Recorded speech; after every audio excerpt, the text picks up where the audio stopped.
Assalamualaikum warahmatullahi wabarakatuh. Selamat pagi siswa-siswi MTS dan SMP kelas 9 yang Bapak banggakan. Pada kesempatan hari ini kita akan mempelajari semangat menuntut ilmu dan apakah di dalam Islam itu wajib atau tidak untuk menuntut ilmu. Kemudian apakah pahala atau hikmah yang bisa kita ambil ketika kita mencari ilmu? Lalu, bagaimanakah adab-adab atau tata cara ketika kita di dalam sebuah majelis ilmu? Nah, kita akan mempelajarinya. Sebelum kita lebih lanjut, jangan lupa kita membaca doa terlebih dahulu agar dirahmati dan disayangi oleh Allah Subhanahu wa taala. Kita awali pembelajaran kita dengan membaca basmalah bersama-sama ya. Bismillahirrahmanirrahim. Baik, siswa-siswi yang Bapak cintai, kita mulai mempelajari terlebih dahulu dari segi etimologi atau bahasa. Apa sih yang dimaksud dengan ilmu? Nah, kita akan lihat dari 3 aspek atau 3 perspektif bahasa ya. Bahasa Arab, bahasa Inggris, dan bahasa Indonesia. Karena pada dasarnya ilmu berasal dari bahasa Arab atau kata ilmu berasal dari bahasa Arab. Baik, kita lanjut. Nah, kita mulai dari sebuah pengertian ya atau etimologi. Tunggu sebentar. Teman-teman silahkan baca di sini secara seksama dari mulai bahasa Arabnya, kemudian bahasa Inggris dan bahasa Indonesia. Pertama, kata ilmu yang sering kita jumpai dalam bahasa Indonesia pada dasarnya merupakan dari bahasa Arab. Ya, dari bahasa Arab yaitu al-ilmu yang merupakan bentuk masdar dari kata alima. Dari kata alima ya'lamu ilman. Dalam bahasa Inggris, to know, yang berarti tahu, mengetahui. Lawan kata dari al-ilmu adalah al-jahlu atau bodoh, tidak mengetahui apapun. Nah, itu dalam bahasa Arab, Inggris, dan bahasa Indonesia. Jadi bagi orang-orang yang memiliki ilmu, artinya dia memiliki pengetahuan. Sementara orang yang tidak memiliki ilmu termasuk dalam kategori jahlun atau jahlu atau jahil, bodoh ya. Makanya kita sering mendengar bahasa masa jahiliyah atau masa kebodohan. Itu sebelum datangnya Nabi Muhammad SAW. Kita lanjut. Karena kita sudah mengetahui apa itu ilmu dari segi bahasa Arab, Inggris, dan Indonesia atau KBBI, Kamus Besar Bahasa Indonesia. Nah teman-teman, ternyata di dalam Islam itu kita diwajibkan memiliki ilmu pengetahuan, baik itu ilmu pengetahuan agama maupun ilmu pengetahuan umum, baik itu ilmu fisik atau ilmu fisika, biologi, kimia, matematik, bahasa, ilmu IPS, dan lain sebagainya. Jadi ini diwajibkan tidak hanya untuk laki-laki, bahkan ini pun diwajibkan untuk perempuan. Dan kita wajib mencari ilmu sejak kita lahir hingga masuk ke alam kubur atau hingga akhir hayat ya. Baik, kita lanjut. Allah Subhanahu wa taala berfirman dalam Al-Qur'an teman-teman atau adik-adik, ketika kita memiliki ilmu pengetahuan maka akan ada satu hal yang akan kita dapatkan. Namun tidak hanya ilmu yang perlu kita miliki dalam Islam, ada 2 hal yang perlu kita miliki. Pertama iman, yang kedua adalah ilmu. Nah, bagi orang-orang yang memiliki 2 hal ini akan ada satu hal yang didapatkan dari Allah Subhanahu wa taala. Apa itu? Coba kita lihat dalam surat Al-Mujadalah ayat 11 ya.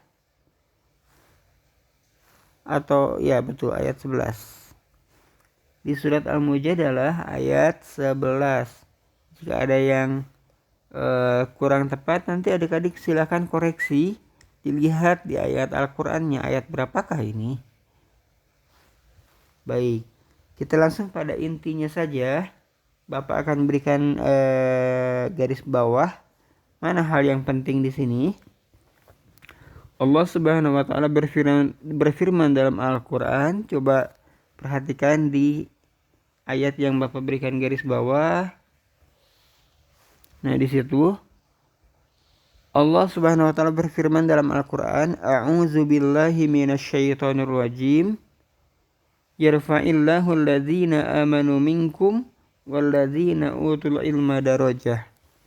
Di sini Allah menegaskan adik-adik bahwa Allah itu akan meningkatkan derajat orang-orang yang beriman dan yang berilmu. Yang pertama yang beriman, yang kedua yang berilmu. Nah, jadi bagi orang-orang yang memiliki iman dan ilmu, maka Allah akan meningkatkan derajatnya baik itu di dunia maupun di akhirat. Bagaimana bentuk Allah meningkatkan derajat seseorang di dunia? Bisa jadi ibadahnya jauh lebih baik.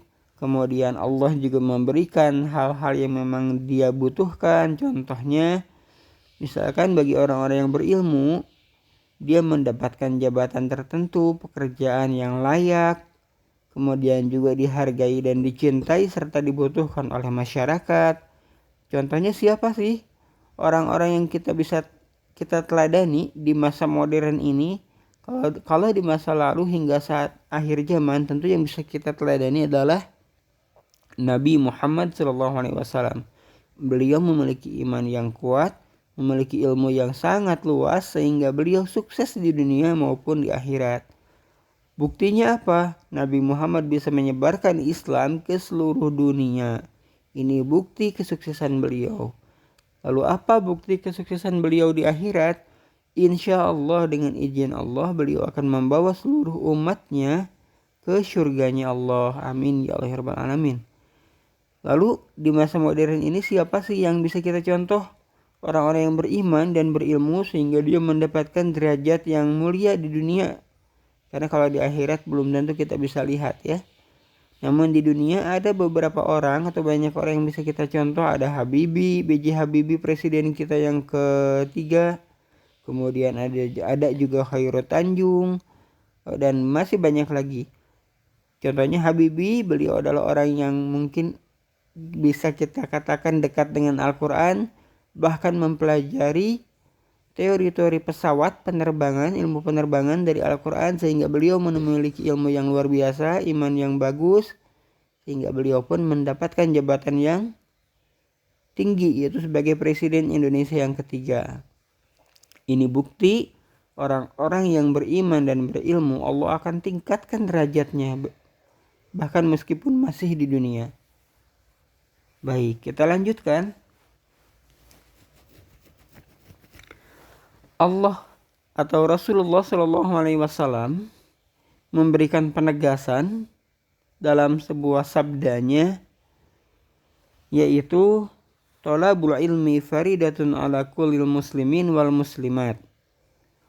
Sesungguhnya wajib bagi orang-orang mukmin atau orang-orang yang beriman, baik itu laki-laki maupun perempuan, untuk mencari ilmu. Jadi hukum mencari ilmu itu wajib adik-adik. Baik, kita lanjut. Ini kita lihat dulu hadis riwayat dari siapa? Hadis ini diriwayatkan oleh, dikatakan sahih oleh Syekh Albani. Jadi hadis ini sahih ya, dinilai oleh Syekh Albani. Hadis ini diriwayatkan oleh Ibnu Majah. HR atau hadis riwayat Ibnu Majah. Baik, kita lanjut. Ada adab-adab atau etika ketika kita di majelis ilmu. Apa itu yang dimaksud dengan majelis ilmu? Macam-macam.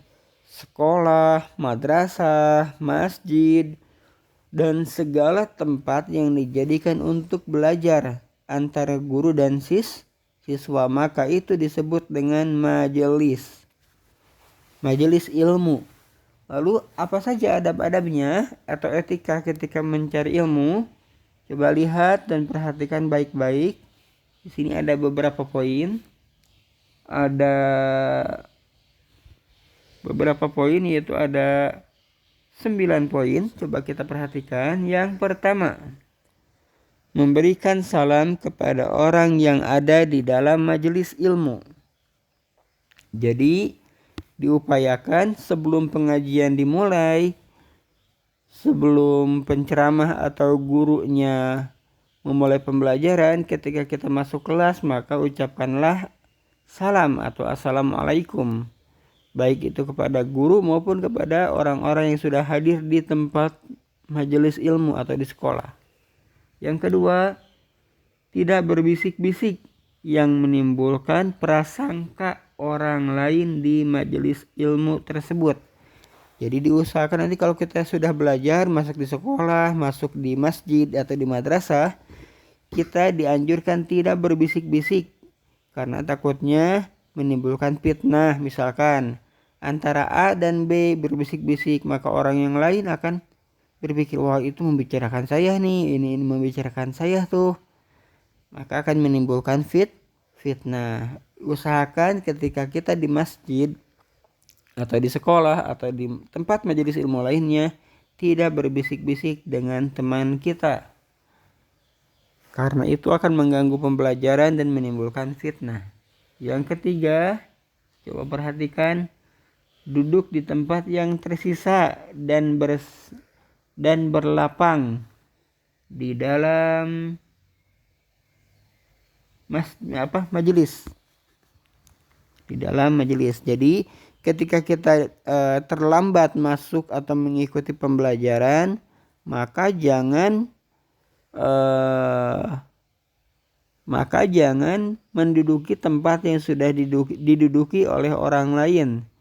Contohnya di belakang masih kosong tapi kita ingin di depan, sementara di depan sudah berdesak-desakan. Maka jangan melakukan atau berhimpitan dengan orang lain. Carilah tempat yang masih kosong di belakang.